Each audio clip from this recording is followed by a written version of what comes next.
Saudações, pessoal! Meu nome é Eliseu Schlottfeld. Nós vamos desenvolver aqui com vocês algumas técnicas de elaboração de parecer, especificamente para o concurso de auditor de controle externo do TCU. Isso nos leva exatamente aos requisitos para você bem acompanhar essa matéria. Os requisitos são você ter noções básicas da lei orgânica, do regimento interno do TCU, também saber noções gerais sobre licitações e contratos, obviamente a lei 8666, a lei do pregão, né? Recentemente, só para exemplificar, a lei 13.979, que aborda questões específicas ao período que nós estamos vivenciando, que é a pandemia ocasionada pelo coronavírus, né? Onde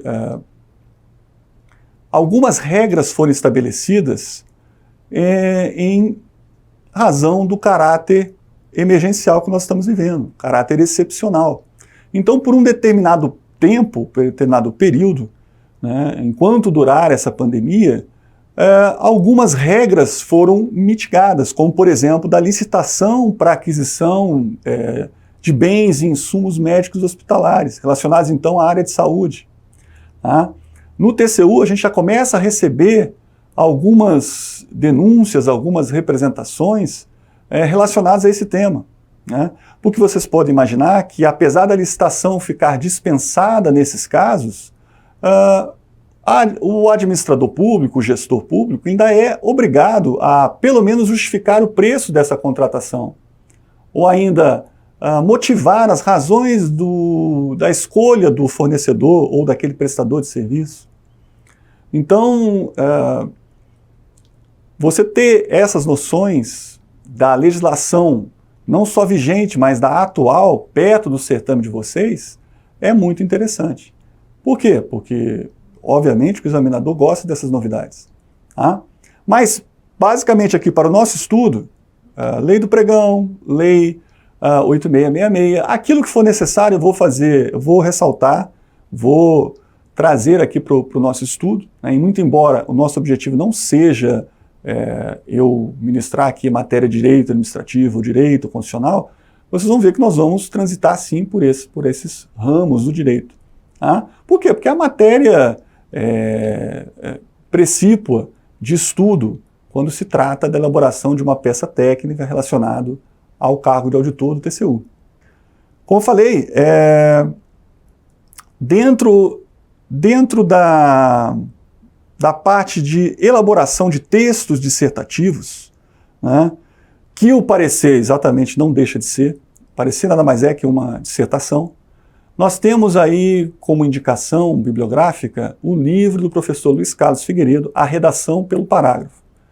A ideia sempre é manter a atenção de quem está lendo.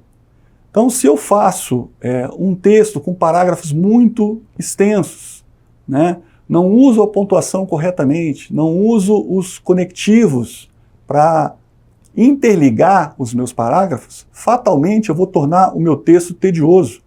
Eu vou tornar ele desatraente para quem está corrigindo. Né? Então, essas técnicas são muito interessantes porque ele dá orientações precisas, bem objetivas de como bem escrever. Algumas que vocês já devem ter empiricamente absorvido ao longo dos anos, nos estudos de vocês, e outras que passam despercebidas. Tá? Mas não se preocupem, porque isso é vamos dizer assim, uma falha de quase todo mundo que não tem por hábito escrever muito, não tem por hábito ler com frequência, acaba cometendo esses erros. Então ele chama a atenção para isso e dá dicas de como você manter o seu texto atraente. Tá? Então eu sugiro fortemente que vocês deem uma lida nesse livro. Né? Ele não vai ser uma perda de tempo, e sim vai agregar muito à qualidade do texto de vocês. Como eu falei, eu trouxe nesse slide um resumo do que ele considera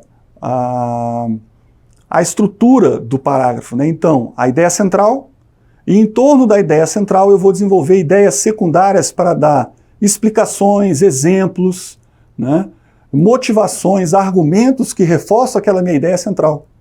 Tá? Então, eu divido a minha ideia central como sendo período tópico, né, e aí eu tenho um exemplo aqui do lado. Os políticos brasileiros não cumprem o papel como representantes dos interesses populares. Tá? Eu estou fazendo uma afirmação, e é óbvio que essa afirmação ela está clamando, ela está pedindo que eu dê explicações. Ó, quais são as razões, né, de você afirmar que os políticos brasileiros não cumprem o seu papel como representantes do povo? Tá? A ideia A poderia ser, né, eles legislam em causa própria. E uma ideia B, eles atuam em prol de poderosos grupos dominantes. E eu poderia desenvolver, então, um parágrafo amparado nessas ideias secundárias. Mas percebam, eu tenho, logo de cara, um período tópico, que é um período que define qual é a ideia central do texto que eu estou para elaborar. A ideia aqui não é eu substituir a professora de português de vocês, de redação ou discursiva, né, e simplesmente dar essas orientações bastante singelas, bastante básicas, né, e que tenho certeza que se vocês lerem o livro do Luiz Carlos Figueiredo, vocês vão ter a noção exata do que eu estou tentando passar para vocês aqui em poucos slides. Lá nesse livro, ele separa, obviamente, os parágrafos em dois tipos, o narrativo e o descritivo. O narrativo, na ordem cronológica em que os fatos aconteceram, e o descritivo, ele dá ênfase nos detalhes, nas partes que compõem o todo, do mais fácil para o mais difícil, do menos importante para o mais importante, da ideia geral para a ideia específica. Vocês vão ver que no parecer, nós vamos estruturar o parecer, alguns parágrafos serão narrativos, outros parágrafos serão descritivos. Tá? Então, ainda que eu tenha, né, a predominância da dissertação no parecer, né, com a sua introdução, o seu desenvolvimento e a conclusão, alguns parágrafos poderão prevalecer o tipo narrativo ou ainda o tipo descritivo. A ordem que eu devo escrever os acontecimentos, seja na ordem cronológica ou se tratar de uma descrição, na ordem do mais importante para o menos importante, do mais geral para o mais específico, né, vai variar.